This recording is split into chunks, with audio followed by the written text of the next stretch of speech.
والسلام على رسوله الأمين وعلى آله وأصحابه أجمعين أما بعد فأعوذ بالله من الشيطان الرجيم يا أيها الذين آمنوا اتقوا الله حق تقاته ولا تموتن إلا وأنتم مسلمون واعتصموا بحبل الله جميعا ولا تفرقوا واختلفوا من بعد ما جاءهم البينات قال النبي صلى الله عليه وسلم من أذى أصحابي فقد أذاني وقال النبي صلى الله عليه وسلم لا تسبوا أصحابي على آل إبراهيم إنك حميد مجيد اللهم بارك على محمد وعلى آل محمد كما باركت على إبراهيم وعلى آل إبراهيم إنك حميد مجيد الحمد لله প্রশংসা আল্লাহর জন্য, শান্তি অবতীর্ণ হোক আল্লাহর রাসূলের উপরে। আল্লাহুম্মা সাল্লি আলাইহি আল্লাহুম্মা বারিক আলাইহি। জুমার দিন মহান রব্বুল আলামিনের অশেষ অনুগ্রহে আমরা সিয়াম অবস্থায় আছি, সোনায় সোহাগা আলহামদুলিল্লাহ। এটা যে কত বড় তৌফিক! প্রায় 15টা সিয়াম আমরা অতিক্রম করে এসেছি আল্লাহর দয়ায়। বাকি সিয়ামগুলো যেন আল্লাহ আমাদের সুস্থ শরীরে কবুল করেন, আল্লাহুম্মা আমিন।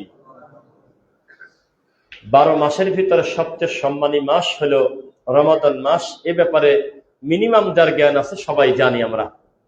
আর এই মাসটার মর্যাদা কেন বৃদ্ধি করা হয়েছে এইটা আমরা জানি না। আমরা জানি যে রমজান মাস অন্য মাসের থেকে মর্যাদা বেশি, রমজান মাসের ফজিলত বেশি, এটা জানি। কিন্তু রমজান যেই কারণে মর্যাদা বৃদ্ধি করা হয়েছে সেই কারণ মানুষ গুরুত্ব দেয় না, এটা 1 মিনিটে প্রমাণ করা যায়। রমজান মাসকে মর্যাদা দেওয়াই হয়েছে আল্লাযী উনজিলা ফীহিল কোরআন, কারণ এই মাসে আল্লাহ কোরআন নাজিল করছে। এটাই হলো রমজানের বরকত, রহমত বাড়ার কারণ। দুর্ভাগ্যজনক বশত বাঙালি সিয়াম রাখতে পটু, খুব রাখতে পারে, এমনকি মা নিষেধ করলেও বাচ্চা বলে আমি রাখবো, বাপ মারলেও বলে যে না আমি সাহারের সময় উঠে খায় বলে আমি রাখবো। কিন্তু কোরআন মাজিদের ব্যাপারে যখন কথা আসে, এই বাঙালি 99% কোরআন 2-1 পড়তে জানলেও বুঝতে জানে না। শতকরা 2 জন মানুষও কোরআন মাজিদের হক আদায় করে পড়তেও জানে না, বুঝতেও জানে না। তাহলে তার জীবন 16 আনাই মিছে। আল কোরআন ওয়া সিয়াম ইয়াশফাআন। রাসূল বলেছেন কোরআন এবং সিয়াম দুইটা অবিচ্ছেদ্য অংশ, একে অন্যের সঙ্গে টু বি কানেক্ট, লাগিয়ে আছে একটার সাথে একটা, একটার ছাড়া আর একটার চলে না। যেই ব্যক্তি সিয়াম পালন করেছে কিন্তু কোরআনের সাথে তার কোনো সম্পর্ক নাই, এই ব্যক্তি বুঝতে পারে নাই যে সিয়াম কি আর কোরআন কি। কোরআন মাজিদ এই কারণে আল্লাহ সুবহানাহু ওয়া তাআলা কোরআনের কারণেই এই মাসটাকে বরকতময় করেছেন। আল্লাহ আমাদের কোরআন বোঝার তৌফিক দিন, আল্লাহুম্মা আমিন। এখন আমাদের আজকের আলোচ্য বিষয় এমন একটা বিষয় যে বিষয়টা সিচুয়েশন ডিমান্ড করে। বর্তমান ওয়ার্ল্ড ওয়াইড সারা পৃথিবীর মুসলিম স্রোতে গা ভাসিয়ে দিয়েছে। তাদের সবচেয়ে বড় শত্রু হলো মক্কা মদিনা, তাদের সবচেয়ে বড় শত্রু হলো কোরআন এবং হাদিস বোঝা মানুষ। তাদের প্রিয় হয়ে গেছে জাহান্নামের কুকুরের দল, এখন তাদের সবচেয়ে প্রিয় মানুষ। এক বাক্যে যদি বলি, এই ডান পাশে যদি আমি সৌদি আরব লিখি বাংলায় মাতৃভাষায়, আর বাম পাশে যদি লিখি ইরান, আর যদি বলি যে দেখি বন্ধুরা আপনারা কে কাকে বেশি ভোট দেন, তাহলে প্রায় শতকরা 70% ভোট পেয়ে এগিয়ে থাকবে এই জাহান্নামের কুকুরের দল, এই রাফেজি শিয়ার দল, এই কুফুরের দল। আর এই বেচারা ভোট শতকরা 10টাও পাবে না এই দেশ থেকে। আমরা হলো সেই জাতি, ভেতরটা ছিঁড়ে দেয়, রক্তক্ষরণ হয়। মুসলমানের বাচ্চা কি করে সাহাবী বিদ্বেষী যারা যারা কুফরি কাজে লিপ্ত, প্রকাশ্যে রাত দিন আবু বকর সিদ্দিককে গালিগালাজ করে, আম্মা জান আয়েশাকে গালিগালাজ করে, তাদের পক্ষ নেয়, এটা মানুষ কি করে হয়? আমি একটা পোস্ট দিয়েছি, পৃথিবীর সবচেয়ে নিকৃষ্ট কথা যে আমাদের বাংলাদেশে অধিকাংশ মুসলিম, এর থেকে মিথ্যা কথা বাংলাদেশে আর নাই, অধিকাংশ মুশরিক। তবে কি কারণে মুশরিক এই বাঙালিটা জানে না। কি কারণে সে মুশরিক, কি কারণে তার ঈমান নাই সেটা জানে না।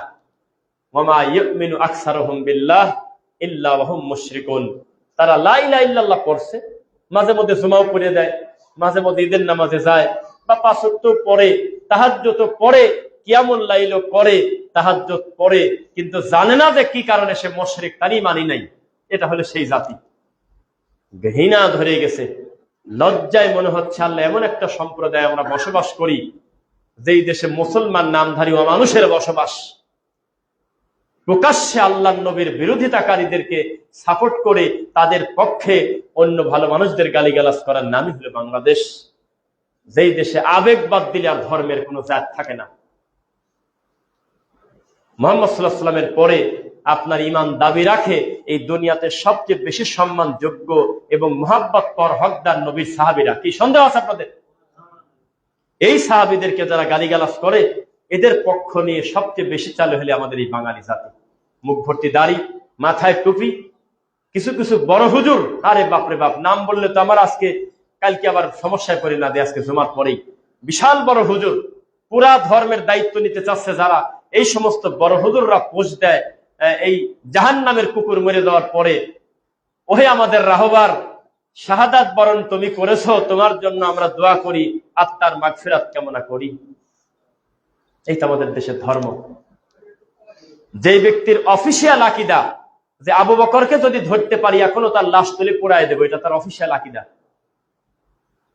যেই লোকটা মনে করে দুনিয়ার যত বালা মুসিবত আসে তার অধিকাংশ আসে আয়েশার কারণে, নাউযুবিল্লাহ মিন যালিক, যার চরিত্রের সার্টিফিকেট আল্লাহ আসমান থেকে কোরআনের আয়াত দিয়ে দিচ্ছে যে আমার আয়েশা হলো চরিত্র ভালো, নিষ্পাপ, আমার আয়েশা হলো তোমরা কলঙ্ক দিচ্ছ, তার চরিত্রে কোনো দাগ নাই। আর সেই আম্মাদানকে অকথ্য ভাষায় গালিগালাজ করে, সেই রকম জাহান্নামের কুকুর মরে গেল, আমাদের দেশের বড় হুজুররা পোস্ট দিয়ে দোয়া করতেছে তিনি শাহাদাতের মর্যাদা পেয়ে গেছে। আর আমি তো একটা পোস্ট দিয়েছি, দেখেছেন কিনা, আমাদের দেশের মাটি খুব উর্বর মাটি, এই দেশে মিনিটে মিনিটে শহীদ ডেলিভারি হয়, হিন্দু শহীদ, এক দল করে আর এক দলের লোক রাস্তায় ধরে মেরিয়ে দিয়েছে শহীদ, দুই দল মারামারি করছে, যে দলের লোক মরে গেছে সে শহীদ। অথচ ইসলাম বলে, শরীয়ত বলে কিলাহুমা ফিন্নার, উভয় জাহান্নামী। মুসলিম মুসলিমের সাথে মারামারি করতে গেল কেন? কেন সে যুদ্ধে গেল? কে কার কথা শোনে? আপনাদেরকে সাহাবীদের মর্যাদা আগে প্রথমে বোঝাই, এরপরে তাদের ব্যাপারে কটু কথা বললে কি হয় সেটা আপনারা নিজেরা বলবেন, আমি সাক্ষী নেব। তবে তার আগে 1 মিনিটের সময় দেব।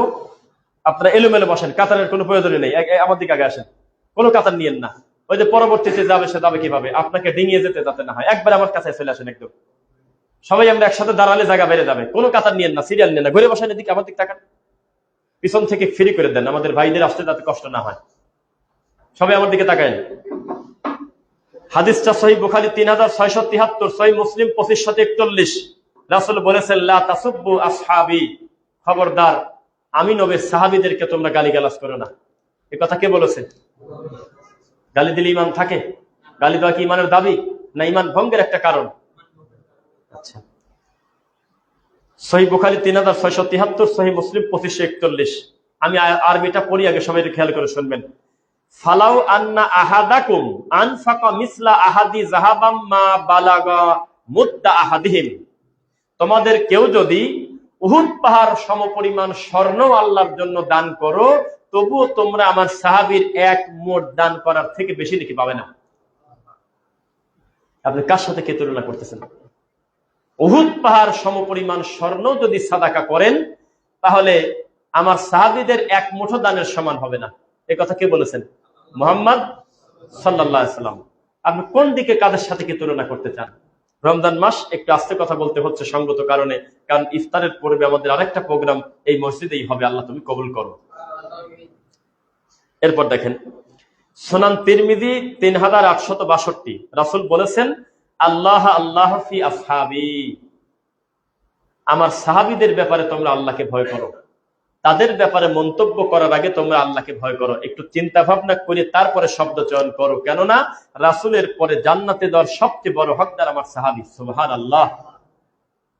আচ্ছা, এইবার কি বলবেন বলেন। সুনান তিরমিজি 3861, রাসূল বলেছেন মান আদা আসহাবি ফাকাদ আদানি, কেউ যদি আমার সাহাবীকে কষ্ট দিল সে যেন আমি নবীকে কষ্ট দিয়েছি।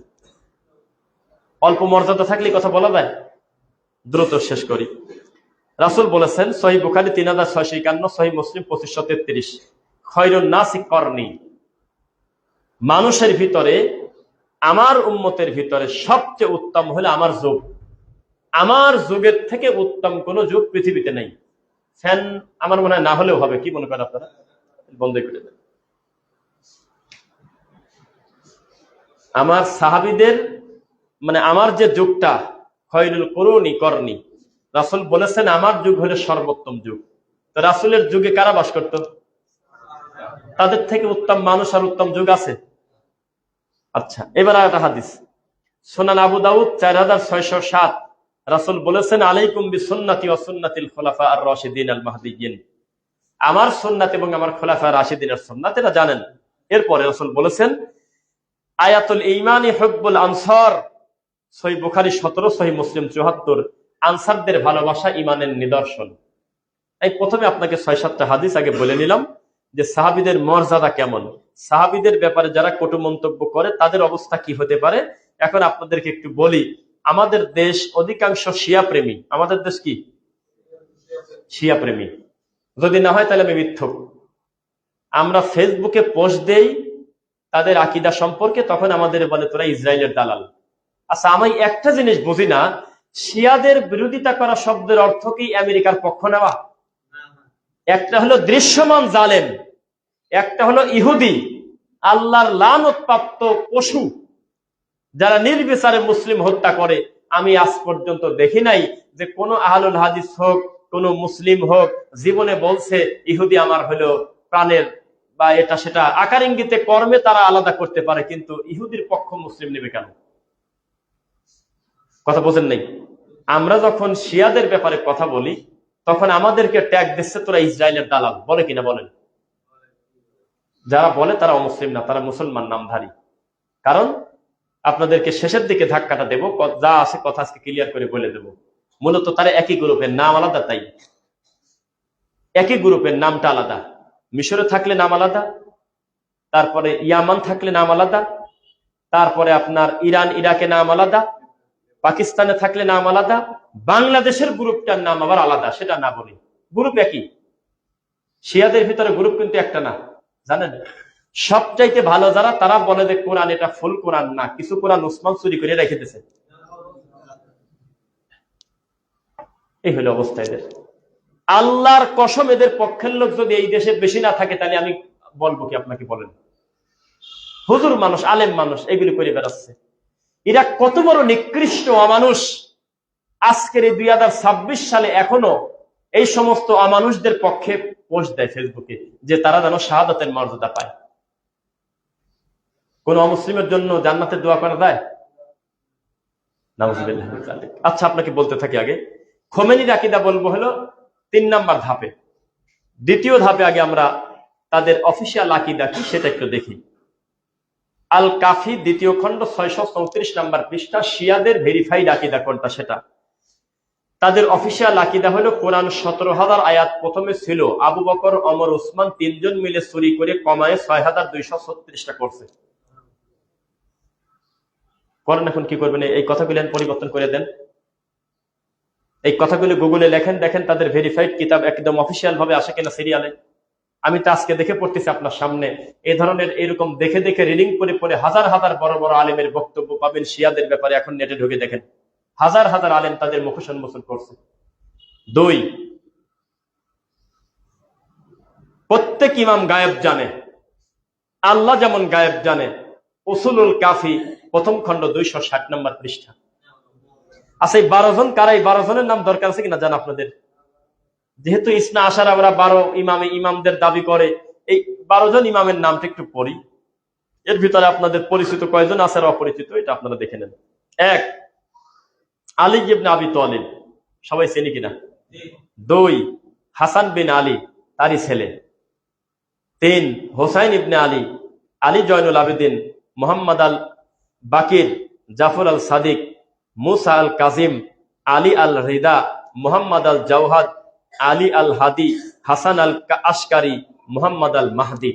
পরিবার, কেউ কারোর রক্তের আত্মীয়র বাইরে কিন্তু না। এই 12 জন একে অন্যের ছেলে নাতি, এইভাবে সম্পর্ক। এই 12 জন আল্লাহ যেমন গায়েব জানে, 12 জনও তেমন গায়েব জানে, এটা বলা যায়? আচ্ছা, দলিল নাম্বার সব বলে দেবো, যেহেতু আমাদের এই কথাগুলো অনলাইনে যাবে। 1 নম্বর খণ্ড 260 নম্বর পৃষ্ঠা। 4, 3, ইমামরা ভুল মুক্ত, তাদের কোনো ভুল আছে কথা বললে ইমান থাকবে না। উসুল আল কাফি 1 নম্বর খণ্ড 270 নম্বর পৃষ্ঠা। অথচ মানবিক ভুলভ্রান্তি মানুষের চিরদিন থাকবেই। তারা মানুষ ছিল, তারা কেউ নবী ফেরেশতা না। ফেরেশতা? আচ্ছা, তাকিয়া ছাড়া ইমানই নাই, নাউজুবিল্লাহ। আল কাফি 2 খণ্ড 217। 5 নম্বর, ইমামদের কাছে সমস্ত কিতাবের জ্ঞান অটো থাকে জন্মগত ভাবে, নাউজুবিল্লাহ। উসুলুল কাফি 1 নম্বর খণ্ড 223 নম্বর পৃষ্ঠা। 6, ইমামরা ফেরেশতাদের সাথে যে কোনো সময় কথা বলতে পারে, উসুলুল কাফি 1 নম্বর খণ্ড 273 নম্বর পৃষ্ঠা। কি তাদের আকীদা, কি অবস্থা, একটু শেষের দিকে আগাতে থাকে, আপনি খালি শুনতে থাকেন। 7, ইমামদের কাছে অতীত এবং ভবিষ্যতের জ্ঞান বর্তমানের মতোই থাকে, এটা বলা যায়। তারপরে ইমামদের আনুগত্য করা ফরজ, নাউজুবিল্লাহ। পৃথিবী ইমাম ছাড়া টিকে থাকবে না। ইমামদের মর্যাদা নবীদের কাছাকাছি বলা যাবে না, বলতে হবে ইমামদের থেকে, নবীদের থেকেও বেশি। বিহারুল আনোয়ার 26 নম্বর খণ্ড 267 নম্বর পৃষ্ঠা। এরপরে সাহাবীদের সমালোচনার ব্যাপারে বিহারুল আনোয়ার, তারা বলতেছে 3 জন মতান্তরে 12 জন কি 11 জন, আর এক বর্ণনায় আছে ফি রাওয়ায়াতিন 9 জন। এই 9 জন সাহাবী বাদে বাদ বাকি সমস্ত সাহাবী ফেরাউনের মতো কাফের, এটা তাদের অফিসিয়াল আকীদা। এইবার তবে কিছু কিছু সাহাবী জীবদ্দশায় মুরতাদ হয়ে গেছিল, নাউজুবিল্লাহ। ইমামদের অলৌকিক ক্ষমতা, ইমামদের কাছে আসমানি কিতাব জ্ঞান নাজিল হয়, ইমামদের দোয়া কবুলের গ্যারান্টি আছে, মোতাবিয়ে বৈধ। মোতাবিয়ে মানে বোঝেন নাকি আপনারা? 2-1 জন বোঝেন। মোতাবিয়ে মানে সাময়িক বিবাহ, কিছুদিনের জন্য। একটা মেয়েকে ভালো লাগলো, মেয়েকে বললাম যে তুমি আমার সাথে 2 ঘন্টা থাকো, কি 4 দিন থাকো, কি আমি 1 মাস আমার স্ত্রী আমার কাছে নাই, তুমি 1 মাস থাকো, 1 মাস পরে তোমাকে একটা পারিশ্রমিক দিয়ে দিলাম, 1 মাসের জন্য তোমাকে আমি কন্ট্রাক্ট ম্যারেজ করে নিলাম, নাউজুবিল্লাহ। এই নোংরা কাজ তারা শুধু করে না, এই ব্যাপারে তাদের কোনো মতানক্য নাই। আমি এখানে সিরিয়াল দিতে পারতাম, কিন্তু সময় বেশি, আরো 50টা পর্ব আমি আর কি। এই ব্যাপারে তাদের মতানক্য নাই যে মুতা বিবাহ করা যাবে না, বরং তারা এটা বিশ্বাস করে আমাদের ভিতরে অন্য মতানক্য যাই থাক, একটা মেয়েকে 15 দিনের জন্য 3 দিনের জন্য বিয়ে করা টাকার বিনিময়ে এটা কোনো দোষের কিছু না। এটা আছে কোন জায়গা? তাহজিব আল আহকাম 7 নম্বর খণ্ড 251 নম্বর পৃষ্ঠা। এরপরে একা একা দোয়া করলে দোয়া কবুল হবে না, তাই ইমামদের দোহাই দিয়ে মোনাজাত করতে হবে। বিহারুল আনোয়ার 94-23। ইমামদের কবর জিয়ারত করা কাবা ঘর তওয়াফ করার থেকে উত্তম। কারবালার মাটির বিশেষ ফজিলত। এইবার একটু থামবো। আপনি একটা নামাজ পাবেন ফেসবুক ইউটিউবে, যদি লেখেন শিয়াদের নামাজ, দেখবেন যে কারবালার একটা ছোট মাটির দলা তাদের সামনে রেখে সেজদা দেয়। তারা জানে সারা মক্কা মদিনা সহ কাবা ঘরের যে মর্যাদা, তার থেকে কোটি গুণে মর্যাদা হোসাইন শহীদ হয়েছে যেই মাটিতে, সেই মাটির মর্যাদা বেশি। এর কি মানুষের কথা এটা? আচ্ছা, ইমামদের জ্ঞান হলো নবীদের উত্তরাধিকার। নবীদেরকে যেমন মানতে বাধ্য, আমাদের 12 জনকেও তেমন মানতে বাধ্য। 13 নম্বর থেকে সব অমুসলিম, এটা তাদের দাবি। ইমামদের অমান্য করলে কুফরি, মানে জ্ঞান থাকবে না 12-র বাইরে গেলে। তারপরে কারবালার সফর বিশেষ ইবাদত। ইমামদের প্রতি অতিরিক্ত ভালোবাসা বাধ্যতামূলক। ইমামদের কাছে সব কিতাবের গোপন জ্ঞান। ইমামদের আদেশ আল্লাহরই আদেশ। ইমামদের প্রতি শত্রুতা কুফর। ইমামদের মাধ্যমে সুপারিশ গ্রহণ করা হবে বিচারের মাঠে। ইমামদের নামের বিশেষ রহস্য। কাশফুল আসরার, এটা 3 নম্বর ধাপে আসবো, আগে সিরিয়াল করে শেষ করি। ইমামদের জন্ম অলৌকিক ভাবে, তারা কাপড় পরে দুনিয়াতে আসছে, তারা অনেক এলেম নিয়ে দুনিয়াতে আসছে, এটা তাদের ভেরিফাইড দাবি। ইমামদের রুহু বিশেষ মর্যাদা সম্পন্ন। ইমামদের মৃত্যু ইচ্ছাধীন। ইমামরা কখন মারা যাবে এটা আল্লাহর অনুমতি নেবে না, মালাকুল মউতের সাথে সম্পর্ক নেই। এই 12 জন ইমামের মৃত্যু হবে তাদের ইচ্ছায়। বুঝতেছেন নাকি? নাউজুবিল্লাহ তো বললেন। আমাদের দেশেও কিছু অমানুষ কবর পূজারী সুন্নি আছে, তারা একটা গল্প বলে যে আমাদের পীর সাহেব বলছিল আমি অমুক বৃহস্পতিবারের দিন গত শুক্রবারের রাতে মাগরিবের পর মরে যাব, আমরা পরে দেখলাম ঠিক তাই হয়েছে। এরকম গল্প আছে কিনা বলে? যে কি মানুষ না দাজ্জাল বলেন? মৃত্যুকে আমার ইচ্ছা ভাই? মৃত্যু আমি চাবো কিভাবে? এটা কোন হিসাব? বরং আপনি মৃত্যু কামনাও করতে পারবেন না যে আল্লাহ আমাকে জুমার নামাজ পড়া আপনি নিয়ে যান, এটা করতে পারবেন না। আপনি বলবেন যে আল্লাহ আমাকে ইমানদার হিসাবে কবুল করো, আল্লাহ আমাকে কখন তুমি নেবে তা আমি জানি না, সময়ের আগে যেতে পারবো না, তবে আমি জানি ইমান সহকারে যাই, এইটা দাবি করা যায়। কিন্তু রাত দিন যদি বলেন আমার মৃত্যু হয় না কেন, আমি মরি না কেন, এটা বলা যাবে? আচ্ছা, এরপরে ছেলে সন্তান থেকে দুনিয়ার যে কোনো সম্পদ আল্লাহ এবং তার রাসূলের কাছে চাওয়ার চাইতে ইমামদের কাছে প্রথমে চাওয়াটা বেশি উত্তম। ইমামদের কবরের মাটি শেফা, তাই কবরের যে কোনো অংশের মাটি নিয়ে কপালে লাগালে অথবা শেফার জন্য ব্যবহার করলে তা শেফা হয়ে যাবে। কবরের মাটি কারবালার মাটিতে সেজদায় দলিল ওরাই দিয়ে দিয়েছে, বিহারুল আনোয়ার ৮২-১৫৩। কারবালার মাটিতে সেজদা উত্তম হলো কাবা ঘরে সেজদার থেকে বেশি। ওইটা খোলা কেন? ওইটা আটকা দেন। আচ্ছা, এভাবে অনেকেই আছে। এইবার আমরা কাছাকাছি আমরা একটু খোমেনির আকীদা দেখি। কাশফুল আসরার, এই যে খোমেনি মারা গেল কয়দিন আগে না, রুহুল খোমেনি, তারপরে কি বলে আয়াতুল্লাহ খোমেনি। খোমেনি কিন্তু একটা পদবী, জানেন কিনা? খোমেনি কিন্তু ব্যক্তির নাম না, আপনারা হয়তো অনেকে জানেন না। ফেরাউন কিন্তু কোনো ব্যক্তির নাম না, পরিবর্তন হয়, কাফেরদের পরিবর্তন হয়, স্বৈরাচারের পরিবর্তন হয়। যে যখন চেয়ারে বসে সে ফেরাউন, সে খোমেনি। আগে ছিল রুহুল খোমেনি, এখন ছিল আয়াতুল্লাহ খোমেনি, সুপ্রিম লিডার, সর্বোচ্চ ধর্মীয় নেতা। আবার আগামীকালকে আর একজন আসতে পারে। খোমেনি হলে তাদের পদবী, এটা ব্যক্তির নাম না, কি জানেন কিনা? আচ্ছা, এখন হ্যাঁ, এইবার দেখেন এদের আকীদা কি, আল হুকুম আল ইসলামিয়া। এখন চলে আসলাম একবার কাছাকাছি, যাতে মনে করেন ওটা কবে আগের কথা। এখনকার আকীদা কি দেখেন, এখনকার আকীদা হলো আল ইসলামিয়া, পৃষ্ঠা নাম্বার 52। ইমামদের মর্যাদা নবী রাসূলদের থেকে কত উচ্চ হতে পারে কল্পনা করা যায় না। 2, ইমামদের জন্য এমন মর্যাদা আছে যা পৃথিবীর নিকটবর্তী কোন ফেরেশতা বা নবীও পায় নাই। আল হুকুমু আল ইসলামিয়া, পৃষ্ঠা নাম্বার 52 এবং 53। এরপরে ইমামরা সৃষ্টি জগতের উপর আধ্যাত্মিক কর্তৃত্ব রাখেন, পৃথিবীর যে কোনো কিছু পরিবর্তন আনতে পারেন। আল হুকুম আল ইসলামিয়া, পৃষ্ঠা নাম্বার 52। ইমামরা সৃষ্টি জগতের উপরে আধ্যাত্মিক কর্তৃত্ব রাখেন, আল হুকুম আল ইসলাম, পৃষ্ঠা 52।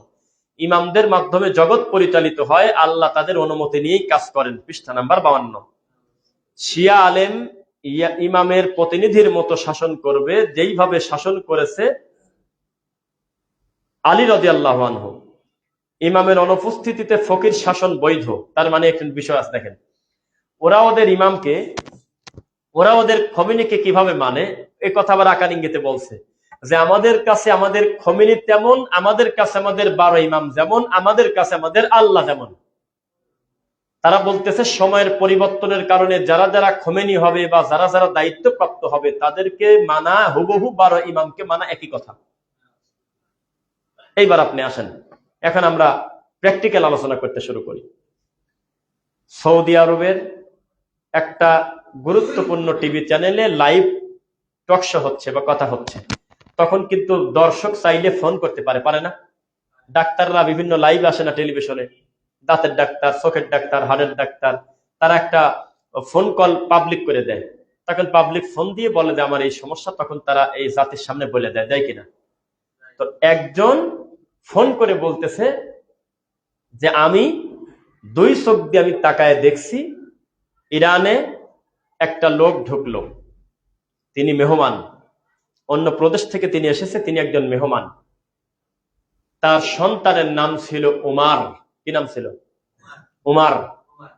এই অপরাধে সেই লোকটাকে প্রকাশ্যে আগুন দিয়ে তারা জ্বালিয়ে দিল। কি বুঝলেন? এবং তিনি বলতেছে আমি আমার এই 2 চোখ দিয়ে দেখেছি, এমন কোন কট্টর শিয়া এই জমিনে আছে আমি তা জানি না, যারা তাদের টয়লেটে, পাপোশে, জুতার নিচে আম্মাদান আয়েশার নাম অথবা আবু বকরের নাম না লেখে। কি করবেন? উত্তর দেন। নামাজের ভিতরে তারা বলে যে আল্লাহ আপনি আয়েশাকে ধ্বংস করেন, নাউজুবিল্লাহ। এটা তাদের দাবি, এটা তাদের ভেরিফাইড। আপনি মোহাম্মদপুর যান, শিয়া নাই এ দেশে, যা দেখেন তাদের সাথে একটু বসে আলোচনা করে কি বলে দেখেন। অবস্থা কি তাই দেখেন তাদের অবস্থা। তারা তাদের ইমামকে কোন পর্দায় নিয়ে গিয়েছে। আর আরেকটা বিষয় বলি, আমি একটা শিয়াকে দেখতে চাই, আপনি আমাকে দেখাবেন ফেসবুকের মাধ্যমে, অনলাইনের মাধ্যমে, অফলাইনের মাধ্যমে। আমি একটা শিয়া দেখতে চাই যেই শিয়াটা আবু বকরের মর্যাদা, উমারের মর্যাদা, উসমান রাদিয়াল্লাহু আনহুম আলাইহিম আজমাইনের মর্যাদাটা আল্লাহ এবং তার রাসূল যেভাবে বলেছেন সেভাবে রাখে। একজন দেখানে মেনে নেই। বরং তারা এখনো মনে করে যে আমরা যদি কোনোদিন সুযোগ পাতাম জিবরাইলকে ধরতে, তাহলে পিঠের চামড়া তুলে দিতাম। ওর উচিত ছিল আলীর কাছে আসা, ও গেল কেন মুহাম্মদ সাল্লাল্লাহু আলাইহি ওয়াসাল্লামের কাছে। এটা তারা মনে করে। কি করবেন? এরপরে হাজরে আসওয়াদ চুরি করতে ব্যস্ত কারা? এমনকি শিয়াদের কিতাবে লেখা, আমরা যেদিন কাবা ঘরের মালিক হব, আপনি জানেন কিনা ইসরায়েল তাদের মূল টার্গেট না। শুনে তো আশ্চর্য হচ্ছেন। আমেরিকা, অন্যান্য রাষ্ট্র তাদের মূল টার্গেট না, তাদের মূল টার্গেট হলো আল্লাহর কাবা ঘর। আপনি জানেন না? আন্দাজে আপনি আমাদের গালি দেন। সবচেয়ে বড় রাগ হলো কাবা ঘর দখল করা। এটা বোঝেন না আপনারা? আন্দাজে চলেন, দিন খান পায়খানা করেন। শিয়াদের মূল টার্গেট হলো আল্লাহর কাবা ঘর দখল করা। যদি দখল করতে পারে তাহলে আল্লাহর নবীর কবরের কাছে গিয়ে বলবে তুমি ইনসাফ করো নাই, এ কথা বলবে। নাউজুবিল্লাহ। এটা ভাষা সহ্য করার এই কথা। তারপরে বলবে কে? বলবে মুহাম্মাদের কবর। এটা কে? এটা তার সাথে আবু বকরের কবর। এটা কে? উমারের কবর। লাশ তোলো, পুড়িয়ে দাও। তাদের এই কথাটা করবেই, এটা তাদের দাবি। তারা বলেছে আমাদের মুখামুখি যদি জলাতঙ্ক রোগ হবে, এরকম ক্ষতিকারক 10টা কুকুর, খুব খেপা কুকুর, ক্ষতিকারক, এই 10টা কুকুর যদি আমাদের এক পাশে রাখো, আর এক পাশে যদি সুন্নি মুসলিম রাখো যারা আবু বকর, ওমর, উসমানকে খলিফা মনে করে, এই একজনকে যদি রাখো এক পাশে, 10টা কুকুর যদি রাখো এক পাশে, 10টা কুকুর মারার পরিবর্তে একটা সুন্নি মারবো আমরা। লক্ষ লক্ষ সুন্নির রক্ত খেয়েছে তারা, জবেহ করেছে। এ জাতি কোনোদিন তদন্ত করে দেখল না, জানেই না। তাদের প্রকাশ্য শত্রু হলো আপনি আর আমি, যারা আমরা আবু বকর, ওমর, উসমান রাদিয়াল্লাহু আনহু আলাইহিম আজমাইনকে ভালোবাসি, আলী রাদিয়াল্লাহু আনহুকে ভালোবাসি। শুধু একজনকে না, আমরা 4 জনকে ভালোবাসি। ঠিক কিনা বলেন? সবাইকে। কোন সাহাবীর ব্যাপারে আমাদের কটু মন্তব্য করা বৈধ? লা তাসুব্বু আসহাবি, খবরদার আমি নবীর সাহাবীদের কষ্ট দিও না। ঠিক কার কথা শুনে? মান আযা আসহাবি ফাকাদ আযানি, কেউ যদি সাহাবীকে কষ্ট দিল সে আমি নবীকে কষ্ট দিল। এই সাহাবীর ব্যাপারে এইরকম মন্তব্য করবেন আর আমরা আপনাকে ছেড়ে দেব? তাওহীদ, আশহাদু আল্লা ইলাহা ইল্লাল্লাহ ওয়া আন্না মুহাম্মাদুর রাসূলুল্লাহ। তাওহীদ হলো লা ইলাহা ইল্লাল্লাহ। সত্যি করে বলেন তো, একজন মুসলিম, একজন অমুসলিম যখন মুসলিম হতে চায় তখন তার কালিমা পড়তে হয় কিনা? শাহাদাতাইন পড়তে হয় কিনা? রাসূলের প্রতি ঈমান আনতে হয় কিনা? আল্লাহর প্রতি ঈমান আনতে হয় কিনা? কিন্তু এটা যথেষ্ট না, এটা যথেষ্ট না। তাদের কাছে যখন তাদের মতো করে মুসলিম হতে চায় তখন আলীর নাম না নিলে সে মুসলমানই হবে না। আছে, দেখছেন? কি করবেন?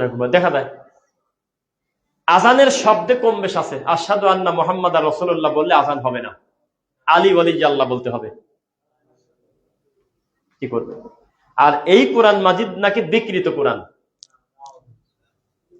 এটা তাদের দাবি। তো এই যে নাউজুবিল্লাহ, এতক্ষণ পর্যন্ত মসজিদের লোকজন আপনারা বললেন, আমাকে একটু সাক্ষ্য দেন যে আকীদা তারা পোষণ করে, এতে কি মানুষের বাচ্চা বলা চলে? এত নিকৃষ্ট হওয়ার পরেও আমি যদি বললাম যে এদের অনুসারীর সংখ্যা আমাদের দেশে সবচেয়ে বেশি, এটা কি কষ্ট লাগলো না আপনার ভাই? তাহলে আমাকে একটু প্রমাণ করেন। আমি আবার 2 ঘন্টা ব্রেক নিয়ে আমি আবার এই মসজিদে এসে আসর পড়বো ইনশাল্লাহ, এই জুমার সালাতের পরে আমি আশপাশে যাবো, একটু ঘুরবো আর ঘুরে আবার আসবো। এই 2 ঘন্টার ভিতর আপনি পরীক্ষা করবেন, ফেসবুকে লিখবেন সৌদি আরব বনাম ইরান, কে কার পক্ষে আছেন বন্ধুরা। একটা ভোটও বেশি হলেও এই ইরানের পক্ষে ভোট আসবে। নিমক হারাম জাতি, অমানুষ, একটা পশু আমরা। আমাদের বিবেক বোধ বলতে কিচ্ছু নেই। যাদের মাধ্যমে আমাদের দেশের অর্থনীতির চাকা ঘোরে, যাদের মায়ের পেট থেকে কান্না বাদ দিলে ভাষাই আরবি, যেখানে দুনিয়ার সবচেয়ে দামি নিয়ামত আছে, পৃথিবীর সবচেয়ে দামি সম্পদ মুহাম্মদ সাল্লাল্লাহু আলাইহি ওয়াসাল্লাম শুয়ে আছে, চট করে একটা কটু কথা, ধাম করে একটা গালিগালাজ করে ফেলে। আরে ব্যক্তির পাপ আর গোটা আরবের পাপ এক? আপনি কিসের সাথে কি বলে দিচ্ছেন এগুলি? এখনো পর্যন্ত স্বাধীনভাবে আল্লাহর তাওহীদ প্রচার যাদের মাধ্যমে হচ্ছে, তাদেরকে এই জাতি সবচেয়ে খারাপ মনে করে। আপনাকে কি বলবো, 5ই আগস্টের পরে যেমন আহলে হাদিস বোঝা কঠিন হয়ে গেছিল কিছুদিন, অধিকাংশ পল্টি নিয়ে নিছিল, এই ইদানিং এই যুদ্ধ লেগে আমাদের আহলে হাদিস দাবি করার পরেও কিছু অমানুষ আছে, আমি দেখছি সেই অমানুষগুলো তারই ঘরের আর এক আহলে হাদিস ভাইদেরকে বলতেছে আমরা নাকি ইসরায়েলের পক্ষে। আস্তাগফিরুল্লাহ, নাউযুবিল্লাহ মিন যালিক। আমার মনে পড়ে না লাস্ট 2-3 বছরে জুমার সালাতে অথবা সালাতের ভিতরে কোনো না কোনো একদিন এরকম মিস গেছে, আমার মনে পড়ে না যে আমি এই ইসরায়েলদের বিরুদ্ধে, এই ইহুদিদের ব্যাপারে লানত করি নাই জুমার সালাতে, আমার মনেই পড়ে না। জুমার সালাতে আমি বলছি ফিলিস্তিনের পক্ষে দোয়া করছি, ইসরায়েলকে আল্লাহ ধ্বংস করে দিক, এই সমস্ত জালেমদের আল্লাহ ধ্বংস করে দিক। আমি প্রত্যেক জুমার খুতবা আমি বলবো, এটা আমি একটা অফিসিয়াল কথা আমার। আর আমরা নাকি তাদের দালাল, কি বলতেছে এগুলো কথা? ছবি টবি বিকৃত করে, চুরি লাগায়ে, কানের দুল দিয়ে, মহিলাদের মতো বড় চুল লাগায়ে, ওই আপনার সৌদির প্রধানমন্ত্রীর লাগায় ঘুরতেছে। তো ইরান যখন বোম মারল সৌদি আরবের, এই বাঙালি প্রবাসী মরে গেল, তো হিসাবে তখনও তো আলহামদুলিল্লাহ বলা উচিত আমাদের দেশের লোকের। এ তো পশু প্রাণী, এদেরকে মান সম্মান নাই। কিছু কিছু লোক কমেন্ট করতেছে কি, ওই প্রধানমন্ত্রীর মাথার পর ফেলতে পারিস না বোম, ইরানের বলতেছে। এটা তাদের দাবি। আগামীকালকে যদি সৌদি আরবে ইরান বড় কোনো ধ্বংসযজ্ঞ করে, সবচেয়ে আগে বেশি খুশি হবে এই বাঙালি জাত। এটা তো নেমো খারাম জাত, নিকৃষ্ট একটা জাত। এ জাতের রক্তেই আছে মুনাফিকি, অকৃতজ্ঞ জাত, নেমো খারাম। এর কোনো মান সম্মান নাই, হায়া লজ্জা নেই। চলতেছে এভাবে, দিন যাচ্ছে। সৌদি আরবকে কারা গালি দেয় এটা আমি একটু 1 মিনিটে বলি। আমি আমার এক আত্মীয়কে, উনি আমার এই কথা শুনতে পারে, জানি না হয়তো শুনলে কি মনে করবে, শুনলে বলবে না, বুঝতে দেবে না, লজ্জা পাবে। আমি আমার এক আত্মীয়র সাথে মেসেঞ্জারে কথা হচ্ছে, ভাতিজা তুমি আমাকে চিনেছো? আমি জি আঙ্কেল, আলহামদুলিল্লাহ, কেমন আছেন? কথা বলতেছি, সদীপ বলে আমাকে ডাকে, এটাই নাম। আমিও আলহামদুলিল্লাহ জি। কাকা কেমন আছেন? ভালো। কথাবার্তা বলতে বলতে বললাম যে আপনি কেমন আছেন? তো খুব একটা ভালো নাই, থাকে সৌদি আরবে। কেন? আল্লাহর কসম, মা তুলে অন্তত 2 মিনিট গালিগালাজ করতেছে সৌদির প্রধানমন্ত্রীকে, অকথ্য গালিগালাজ, খুব নিকৃষ্ট ভাষায় গালি, যে ও একটা মানুষ না, ওদের কি করতেছে তার শেষ নাই ভাস্তি, জীবনটা শেষ। কি করছে? কাজে মহিলাদের গাড়ি চালাবে দিতেছে, শুনছো? এই লজ্জা রাখবো কোন জায়গা? আল্লাহর কসম, আমার ওই চাচা যখন বিদেশ, তখন চাচার বউটা নিয়ে তারই বড় ভাই ছেলে কুকাম করে ধরা পড়তেছে মিনিটে মিনিটে। ও সহ্য করতে পারতেছে না যে সৌদি আরবে মহিলারা গাড়ি চালায় কি কাম, ওটা মানতে পারতেছে না। অথচ ইমানের মানদণ্ড এটা একটা অমানুষ, তাওহীদ বোঝে না, আকীদা বোঝে না, দিন বোঝে না, পরিবারে কোনো দিন নাই, বউটাকে একটা উলঙ্গপনা রেখে দিয়ে চলে গেছে 20 বছর 25 বছর, খবর নাই, কিন্তু সে ইমানের দাবি মানতে পারতেছে না। আরে বাবা জোশ, গালিগালাজ করতেছে আর বলতেছে যে কখন যে ধ্বংস আসবে উপর থেকে, বেটা আমরা শুধু এই অপেক্ষায় আছি। মহিলারা গাড়ি চালায়, আপনাদেরকে বলতেছি, মহিলা গাড়ি চালালে আপনার সমস্যা কি?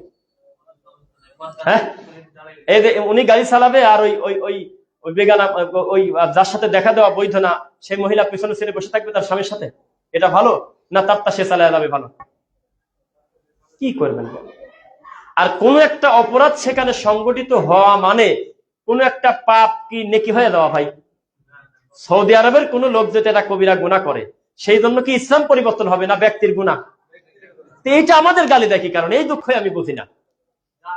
আমি বলতেছি যার আকীদাতে আছে সাহাবী গালি দেওয়া, যার আকীদাতে আছে আবু বকরকে ধরতে পারলে তার লাশ পোড়ায় দেব, এইরকম অমানুষকে লানত দিতে তো আর আরেকজনের দালাল হওয়া লাগে না? লাগে তো ইমানের দাবি।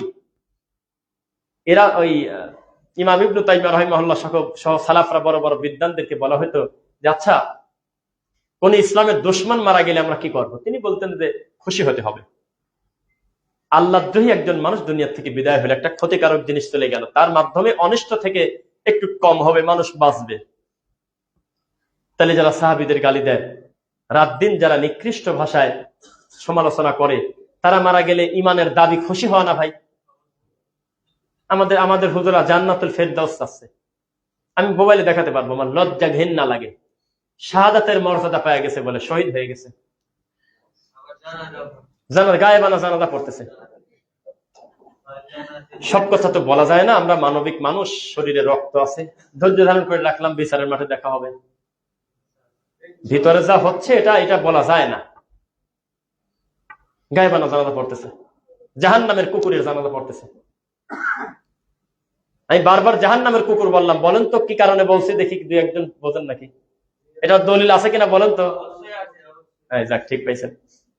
তাদেরকে বাংলাতে বলতেছি কুকুর, এটা তো আমরা বাংলাই বলতেছি, জাহান্নাম তার বাংলা না আরবি। তারা হলো জাহান্নামের কুকুর, কিলাহুমা ফিন্নার, কিলাবুন নার, জাহান্নামের কুকুর তারা। অথচ তাদের দরদে এই দেশে এত পরিমাণ শিয়া আছে, আমি জীবনে কল্পনা করতে পারি নাই। যেমন 10ই মুহররম আশুরার দিন না আসলে বোঝা যায় না আমাদের এই দেশে কি পরিমাণ শিয়া আছে, ঠিক তেমনি এই যুদ্ধ না লাগলে বুঝতাম না আমাদের দেশে কি পরিমাণ শিয়া প্রেমী আছে। আপনার মনে হচ্ছে যে আমার বাংলাদেশের শিয়া কোন জায়গা, কেউ তো কাউকে ডাকি বলে না ভাই এদিকে আসেন আমি শিয়া। মসজিদও হাতে গোনা দুই একটা, মোহাম্মদপুর না গেলে তো খুঁজেই পাওয়া যায় না। আপনি 10ই মুহররম পর্যন্ত বসে থাকেন, আপনার উত্তরাতে একটা মিছিল যাবে। একটু কষ্ট করে ধৈর্য ধরে দাঁড়ায় থাকেন, চট্টগ্রাম শহরে আপনি গাড়ি নিয়ে ঢুকতে পারবেন না। সুন্নি আর শিয়া মিশে গেছে। আমাদের দেশের অধিকাংশ সুন্নি কিন্তু শিয়া। কি গালি যে দিবে এই বক্তব্যগুলো অনলাইনে গেলে দিক। আমাদের দেশে যারা নিজেদেরকে সুন্নি দাবি করে তারা যে অলিখিত শিয়া, এটা আপনারা জানেন না। তারা কিন্তু অলিখিত শিয়া, এটা আমরা জানি, জেনেই বলতেছি কথা। শিয়া, আমরা শিয়াদের বিপক্ষে কথা বলি জন্য মুফতি আলাউদ্দিন জিহাদি, যিনি সমস্ত সুন্নিদের কলিজার টুকরা বাংলাদেশের, সে সহ্য করতে পারতেছে না আমাদেরকে গালি দিচ্ছে ফেসবুকে এসে। মূলত তারা শিয়া ভাই। এমনকি আট্রসির বর্তমান যে সবচেয়ে বড় পীর, সে তার ইয়েতে বলতেছে যে শিয়াদের কারণে আমরা নবী প্রেমটা, আহলে বায়াতের প্রেমটা অন্তত বুঝতে পারি। এটা বলতেছে অলিখিত শিয়া তারা। আমি এর আগে বলছিলাম যে আমাদের দেশে অধিকাংশ মুসলিম ঠিক না অধিকাংশ মুশরিক, এই কথা ঠিক বলেন তো? কিন্তু আনফরচুনেটলি আমরা জানি না যে কি কি কারণে ইমানটা ভেঙে চলে যায়। ইমান ভঙ্গের বড় কারণ আছে কয়টা? 10টা। এই 10টা কারণের একটা কারণ হলো বেঈমানকে ইমানদার মনে করা, ইমানদারকে বেঈমান মনে করা, হালালকে হারাম মনে করা, হারামকে হালাল মনে করা। তো সেই আকিদার মানদণ্ডে, তাওহীদের মানদণ্ডে এই দেশের মানুষ যে কি পরিমাণ মুশরিক তারা নিজেরাও জানে না। এইভাবেই তাদের দিন চলে যাচ্ছে। আমার ভিতরে যে সত্য কথাগুলো তাদের ব্যাপারে আমাদের দেশের মানুষ সম্পর্কে যা আছে তার 3% আজকে প্রকাশ করতে পারলাম না। শিয়াদের আকীদা কত খারাপ আপনি কল্পনা করতে পারবেন না। আল্লাহ কসম করে বলতেছি, শিয়ারা সাহাবীদেরকে গালি দেওয়াটাকে কোনো পাপই মনে করে না, এটা তাদের ঈমানের দাবি। লা ইলাহা ইল্লা আনতা সুবহানাকা ইন্নী কুনতু মিনাজ জালিমিন পরে, ইন্না লিল্লাহি ওয়া ইন্না ইলাইহি রাজিউন পরে আগে আয়েশাকে গালিগালাজ করো, তার অপকর্মের কারণে আমাদের শাস্তি এসেছে, এই কথা তারা বলে। নাউজুবিল্লাহ। এসব কথা মুখে আনা যায়? এটাই তাদের দাবি, এটাই তাদের ঈমান। তাদের কর্ম আলাদা, তাদের সবকিছু আলাদা। আমাদের দেশের সুন্নি হুজুররা যখন কোরআনের তাফসির করে, ভাই আপনাদের কি ওটা কি কোরআনের তাফসিরের মতো লাগে না রামায়ণের তাফসিরের মতো লাগে? রামায়ণের তাফসিরের মতো লাগে। কারণ আলা ইন্না আউলিয়া আল্লাহ, কোরআন মাজিদে যত জায়গা আউলিয়া শব্দ বলা, প্রত্যেক সুন্নির ওয়াজ শুনলে বোঝা যায় এই আউলিয়া শব্দের অর্থ উনি এবং ওনার যে পীর সাহেব সেই দুইজন, এটা বোঝা যায়। কোরআন মাজিদে যত জায়গা আমানু বলা, প্রত্যেকটা সুন্নির দাবি আমানু হলো তার পীর কেবলা, এটা তারা মনে করে। তো শিয়ারা যেভাবে কোরআনটা বোঝে, এভাবে যদি ইসলাম মানুষ বুঝতে চায়, আমি তো বলেছিলাম এই দেশটা কোন ইহুদি খ্রিস্টানের হাতে যদি দেই, বিরাট বড় জাগতিক ক্ষতি করে ফেলবে, মুসলিমের বিরাট বড় ক্ষতি করবে। তবে শিয়াদের হাতে যদি দেই, আল্লাহর কসম করে বলতেছি, ইসলামের যদি তাদের থেকে বড় ক্ষতি না করে, তাহলে আমি মিথ্যুক।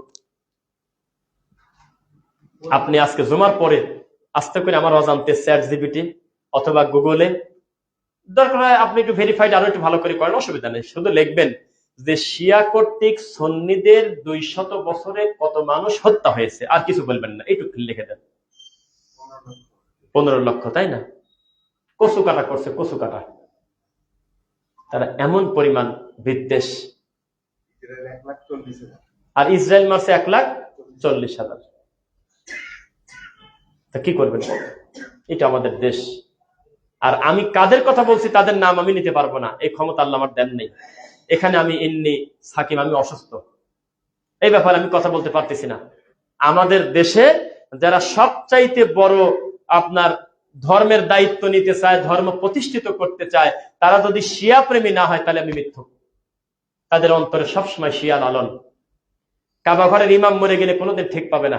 আমার বক্তব্য শোনার পর কি করবে তা জানি না। কাবা ঘরের ইমাম যদি মরে যায় ইন্না লিল্লাহ পড়বে, আমার বিশ্বাস হয় না। এদের কাছাকাছি সময়ে 100 বছর 50 বছরের ভিতরে বড় বড় বিদ্বান মারা গেছে। শেখ বিন বাজ রাহিমাহুল্লাহ মারা যাননি ভাই? নাসিরউদ্দিন আলবানী মারা যাননি? কোনদিন দোয়া করেছে? এটা তাদের কর্মকাণ্ডে বোঝা যায় না। কিন্তু জাহান্নামের কুকুর মারার সাথে সাথে তারা লেখে, ওহে আমাদের রাহবার, তোমাকে হারিয়ে আমরা শূন্য হয়ে গেলাম, বাংলাদেশ থেকে তোমাকে জানাই স্বাগতম, আল্লাহু আকবার। গায়েবানা জানাজা তারা গেছে।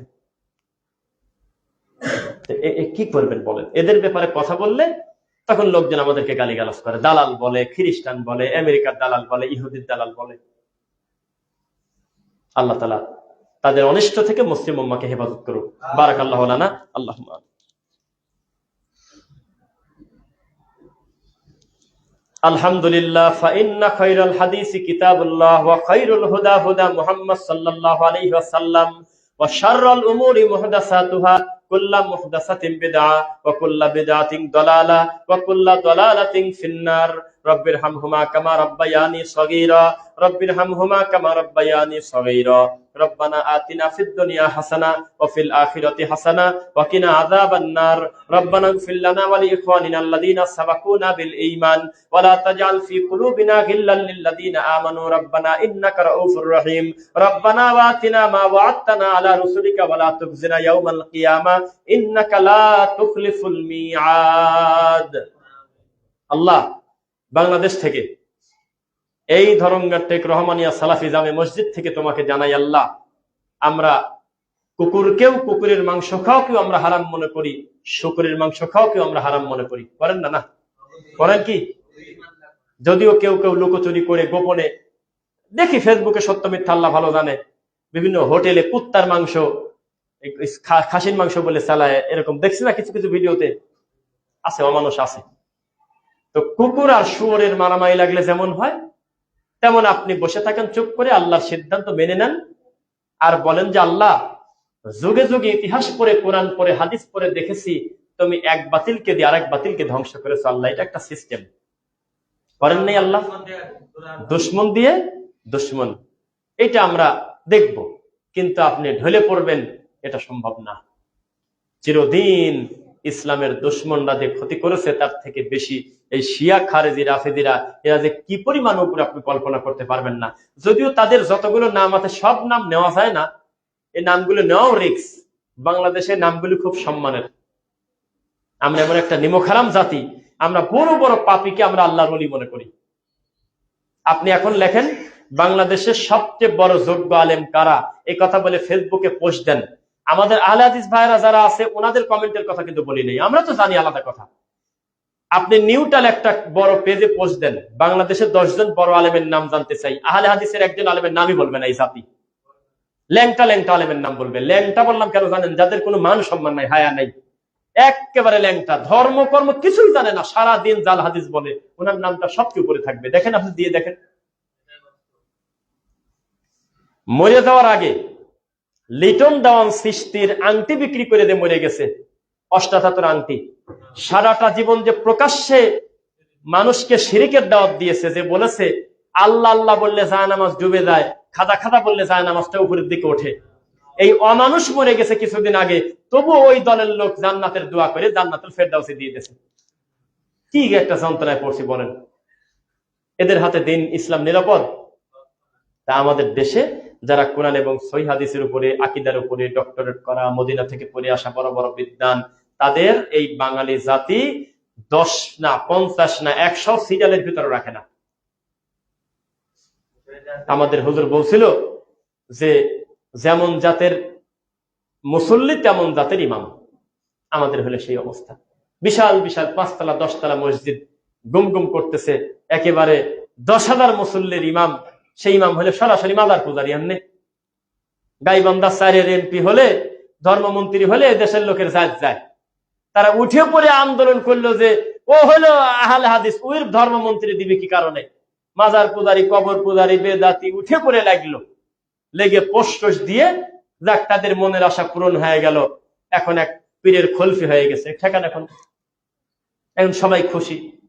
অথচ যেই লুৎফর ফারাজিরা, যেই রিজওয়ান রফিকিরা মানুষ নামক অমানুষ, যেহেতু এরা অকথ্য গালিগালাজ করলো, সহ্য করতে পারলো না, রাষ্ট্রের দৃষ্টি আকর্ষণ করতেছে যে এই লিঙ্কন হলে পরে কিন্তু সমস্যা আছে, ওরা হলো লামাঝাবি, এটা বলে তারা প্রতিবাদ করলো। পরবর্তীতে যে হয়েছে, আল্লাহর কসম তার আকীদার লোক কিন্তু সে না। আপনারা জানেন না হয়তো, কওমি আর সুন্নিদের পার্থক্য আসমান আর জমিন।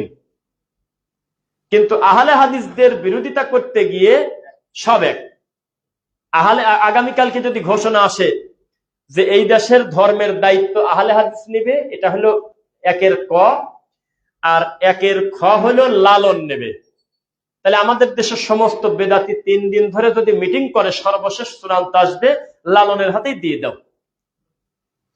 ল্যাংটার হাতেই দিয়ে দাও, অন্তত আহলে হাদিসদের হাতে দিও না। সব মানতে পারে, কিন্তু রাসূলের সুন্নাহ মানতে পারবে না। এই হলো সেই জাতি, যেই জাতি ঘোষণা দিয়ে ইমান বিক্রি করে খায়, যে জাতি প্রকাশ্যে আল্লাহর দিন নিয়ে ঠাট্টা করে, ব্যঙ্গ করে।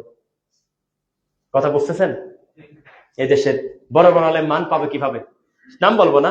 আমাদের একজন বড় ডক্টর, বড় একজন শায়েখ, বড় বিদ্বান, তার কাছে প্রশ্ন গিয়েছে যে আমরা এখন কি করব? তিনি বলল, কুত্তার শুয়োর মারামারি লাগছে, তুমি কি করবে করো। বলছে না? বিশাল বড় বিদ্বান। আমরা জানি যে ভালো মানুষের বাচ্চা এই কথা বলছে, আমরা জানি যে তিনি একজন যোগ্য আলেম, জন্য তাই বলছে। আর ওই ঠান্ডা হুজুরের কাছে গেলে বলবে যে যাকে তাকে যে কোনো কিছু বলা যাবে না বাবা, তারা মাজলুম, তারা ইসরায়েলের বিপক্ষে আছে বাবা, তাদের জন্য দোয়া করো, এটা পশু। কিন্তু তার কণ্ঠটা মিষ্টি, সহজে কাউকে কাফের বলতেছে না। কারণ ওই যে বলছিলাম 12 তারিখে ভোটের আগে কিছু হুজুর বলছিল, ওরে ব্রাহ্মণরে আমার বুকে চলে আসো, ওরে কৃষ্ণ দৌড়ে চলে আসো আমার বুকে, ওরে ইমাম সাহেব আসো আমার বুকে, তোমরা সব আমরা একই তো। কারণ তার 12 তারিখে সিলটা বেশি প্রয়োজন। চাইলে সে মাদার পূজারের বিরুদ্ধে একটা কটু শব্দ ব্যবহার করতে পারবে না, চাইলে দেশের শিরিকের ব্যাপারে 1 মিনিট নামও উচ্চারণ করবে না, করলে 12 তারিখে ভোট পাবে না, এটা তার গতি, তাই না?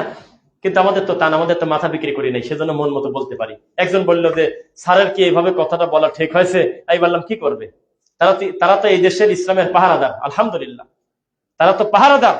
এই জমিনে ইসলামের পাহারাদার হলে আহলুল হাদিসরা, তারা কখনো বাতিল আর হক মিশতে দেয় না।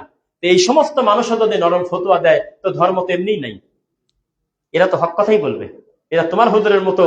এখন যাই হোক, ছোট বাচ্চার গলায় তাবিজটা দেওয়া দেয়, যেহেতু কোরআন উনি পড়তে পারেন না, কি করে পন্ত জ্বালা, কেবল কয় তাবিজ শিরক, নাম বলেন না, কেবল বলতেছে তাবিজ শিরক। তখন আমরা বুঝলাম মাশাআল্লাহ, যাক আমাদের বড় হুজুরের কথাটা স্বীকার করে নিয়েছে, তাবিজ শিরক। শেষে বলতেছে, তবে কেউ কেউ বলেছে একেবারে বাচ্চা যারা কোরআন পড়তে পারে না, তাদের গলায় কোরআনের দেওয়া যেতে পারে। তখন বিপদ বাড়ালাম না কমালাম? তাবিজ বুড়ি মানুষ বেশি নেয় না বাচ্চা বেশি নেয়? তার মানে শেষে একটু রেখে দেয়। প্রশ্ন গিয়েছে মরামাটি দেওয়ার দোয়ায়, মিনহা খলাকনাকুম ওয়া ফিহা নুঈদুকুম, এটা নাকি পড়া যাবে না, আহলে হাদিসটা বলে। উনি বলতেছে সহিহ হাদিসে ওইভাবে সরাসরি কথাটা আসে নাই। তো তখন আমরা খুশি হলাম, বাহ ভালোই তো বলতেছে। শেষের দিকে বলছে, কিছু কিছু উলামায়ে কেরাম বলেছেন যেহেতু অর্থটা ভালো, সুন্নাহ হিসেবে না, এটা রিয়াদত হিসেবে পড়া যায়। কত বড় শয়তান, আর বিপদ বাড়া দিল না। তার মানে ওরা একটু হাতে রাখে, ওরা বলে আমার ব্রাহ্মণও ঠিকঠাক, আমার মসজিদের ইমামও ঠিকঠাক, আমাদের 2 কুলি ঠিকঠাক। এরা মানুষকে বিপদে বেশি ফেলে। আমাকে আপনি আশা করে একটা মাসালা জিজ্ঞাসা করলেন, আমি বললাম ভাইজান এটাও চলে ওটাও চলে, আপনার বিপদ বাড়লো না? মূলত চলে কোনটা এটা না জানি বাড়ি চলে গেলেন। আর আমি বলতেছি এটা হ্যাঁ, এটা না, এটা শিরক, এটা তাওহীদ, এটা বাতিল, এটা হক। তখন আপনি বুঝতে পারলেন যে আমার বিরুদ্ধে গেল, তবে আমি একটা জিনিস বুঝতে পারলাম যে আসলে এটার মাসলাটা কি। এর নাম হলো আহলুল হাদিস আলেম। গড়িমসি করে না, কোনো কথার মধ্যে কোনো হটকারিতা নেই, আছে মাথা বিক্রি করা। ওই তো ওরা তো লেখছেই, যদি মাযহাবের কোনো কথা বাহ্যত দৃষ্টিতে কোরআন হাদিসের বিপরীত মনে হয়, তবুও একজন মুকাল্লিদের জন্য কাজ হবে কোরআন হাদিস বাদ দিয়ে মাযহাবটাকে মেনে নেওয়া। তাকে এই ইয়াকিন করিতে হইবে উক্ত আয়াতের অর্থ আমার থেকে ইমাম আবু হানিফা যেহেতু বেশি বুঝেছেন, তারপরেও তিনি মত দিয়েছেন, তাহলে ওটাই চলবে। আর আমাদের মত কি?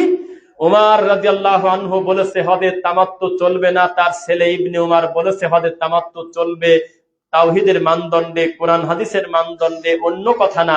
নবী সাল্লাল্লাহু আলাইহি ওয়াসাল্লাম যেহেতু বলেছে হদে তামাত্তু চলবে, পরবর্তীতে এই কথাটা ইবনে উমর আগে শুনে ফেলছে, এখানে বাপ হেরে গেছে, ছেলে জিতে গেছে।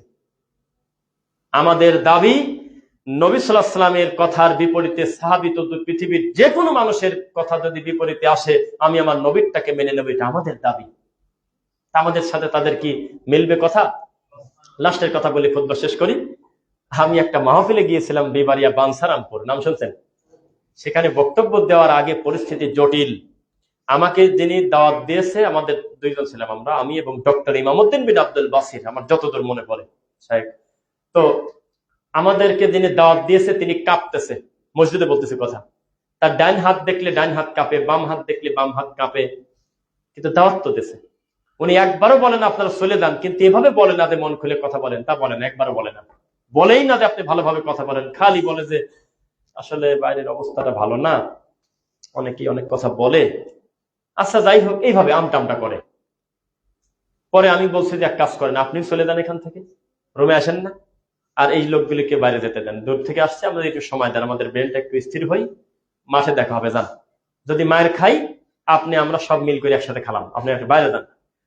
পরে বাইরে যাওয়ার পরে আমি স্টেজে উঠে বললাম যে আপনারা কেমন আছেন? সবাই বলে আলহামদুলিল্লাহ। আমি বললাম যে কে বলে যে আপনাদের সাথে আমাদের শত শত অমিল, কে বলে তাকে ধরে নিয়ে আসেন। ওরা তো তাকবীর দিয়ে ওঠে, খুশি। আমি বলছি আপনাদের সাথে আমাদের মাত্র 2টা অমিল, সবই তো এক, সেই খুশি। কাজে আমরা আরো মনে করছি শত শত পার্থক্য আহলে হাদিসদের সাথে। পাশেই মাজার, পাশেই মাজার, ওখান থেকে সামান্য কয়েক কিলো গেলে মনে হয় ওই যে উজুরিসা আছে, উজুরিসা বোঝেন? অজু করার সময় পেটের নাড়ি ভরি টান দিয়ে বের করে ধুয়ে আবার ভরে ফেলতো, তাকে পূজা করা হয়, ওখানে আছে উজুরিসা। তো যাই হোক, তো সেখানে ওই আমি বললাম যে মাত্র 2টা মত পার্থক্য আপনাদের সাথে আছে, বাদ বাকি সব মিল। ওরা তো খুব খুশি। পরে বলে কি সে 2 পার্থক্য? আমি বললাম এক হলো আল্লাহ আর এক হলো মুহাম্মদ সাল্লাল্লাহু আলাইহি ওয়াসাল্লাম, আর কোনো পার্থক্য নেই, সব এক। কি একটা মুশকিল বলেন তো, এই 2টা পার্থক্য থাকলে তার আর কি কি লাগে বলেন? আমি বললাম আপনাদের সাথে আমাদের মাত্র 2 জায়গা পার্থক্য, এক হলো আল্লাহ আর এক হলো মুহাম্মদ সাল্লাল্লাহু আলাইহি ওয়াসাল্লাম, তাছাড়া সবই ঠিক। প্রথমে একটু ধাক্কা দিলাম, তারপরে বললাম যে এখানে যদি আপনারা আমাদেরকে মারধর শুরু করেন, আমার বাপ নাই, মা নাই, চাচা নাই, আত্মীয় নাই, কেউ নাই, নিশ্চিন্তে আমাদেরকে মারতে পারবেন, তবে 1 ঘন্টা পরে মারেন। এই 1 ঘন্টার ভিতরে আমাদেরকে বলার সুযোগ দেন, আপনি শোনার সুযোগ নেন, কি বললাম, এরপর আমাদেরকে মারবেন। তখন আমরা বললাম যে আপনি সারাটা জীবন ইবাদত বন্দেগী করেছেন, আপনার ইমানকে এইটা দাবি রাখে না যে মহান সৃষ্টিকর্তার স্থানটা কোন জায়গায়, এটাকে আপনার ইমান দাবি রাখে না? তা তো অবশ্যই আছে। কোন জায়গা? কলবে আছে, নাই কোন জায়গা? আল্লাহ তো সব জায়গায় আছে। তখন আমরা বললাম যে না, আল্লাহর আমানত যে আমরা তার সম্মানটা, তার মর্যাদাটা রহমান আরশের উপরে আছে, এটা আমরা তাকে রাখবো। এটা কি ভালো যে তিনি আছে সবচেয়ে উপরে, তবে তার দৃষ্টির বাইরে আমরা কেউ না, এইভাবে সব জায়গা বিরাজমান, তার দৃষ্টি, তার দেখা, তার শোনা, তার সবকিছু বিরাজমান, কিন্তু সশরীরে আল্লাহ সব জায়গা কলবে আছে, এটা ভালো মানুষের আকীদা নয়। রহমান সবচাইতে উপরে, আমরা মর্যাদার উপরে রাখবো। সেখান থেকে আমরা মানুষ হিসেবে সবকিছু তার সামনে হাজির, তিনি আমাদের বুকে বুকে হাজির না। তখন বললো আচ্ছা ঠিক আছে, মানিয়ে নিলাম। এইভাবে আমরা তাদেরকে বোঝানোর চেষ্টা করলাম।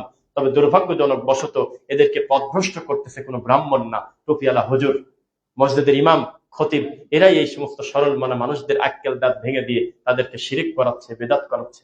আল্লাহ তুমি তাদের থেকে মুসলিম উম্মাহকে হেফাজত করো, বেদাত এবং শিরিক থেকে আমাদের বাঁচাও। আল্লাহ তুমি ইসরায়েলের এই অমানুষদেরকে তুমি ধ্বংস করে দাও গো আল্লাহ। আল্লাহ নির্বিচারে ফিলিস্তিনের মাজলুম ভাই বোনদেরকে যেভাবে হত্যা করেছে, আল্লাহ তুমি এর বদলা নাও গো আল্লাহ। এই রমাদান মাসে আল্লাহ সিয়াম অবস্থায়, এই রমজান মাসে একদম খুতবার সময় জুমার দিনে তুমি রহমান, তোমার কাছে আমরা দাবি করি, ইহুদি খ্রিস্টান, আল্লাহ তুমি এদের ধ্বংস করে দাও আল্লাহ। আল্লাহ এদের নির্যাতন থেকে তুমি মুসলিম উম্মাকে আল্লাহ তুমি হেফাজত করো আল্লাহ। এই সমস্ত শিয়া, খারেজি, রাফিদি যারা আসে, যারা মানুষের কাছে মিথ্যা মুসলিম নিজেদেরকে দাবি করে তোমার দিন নিয়ে মস্কারা করে, তোমার ইসলাম নিয়ে তামাশা করে, তোমার সাহাবীদের অকথ্য গালিগালাজ করে, রাসূলের সাহাবীদেরকে নিয়ে তুমি তাদের প্রতি লানত দাও আল্লাহ, তুমি তাদের হেদায়েত দাও আল্লাহ। আল্লাহ তোমার এই মসজিদে আমরা সালাত আদায় করতে এসেছি, আমরা তোমার প্রতি খুশি, তুমি আমাদের সেজদা দেওয়ার সুযোগ করে দিয়েছো, আমাদের টাকা, আমাদের পয়সা, আমাদের বুদ্ধি, আমাদের মেধা সবকিছু যেন দিনের জন্য হয়, এই সুযোগ তুমি আল্লাহ আমাদের দাও। সব শেষে আমি ইমাম দায়িত্বশীলদের পক্ষ থেকে আপনাদেরকে আমি দাওয়াত দিচ্ছি, প্রত্যেকে শুধু নয়, পারলে পথহারা একজন ভাইকে ধরে নিয়ে আল্লাহর ঘরে নিয়ে আসবেন, এটা আপনার ইমানের দাবি।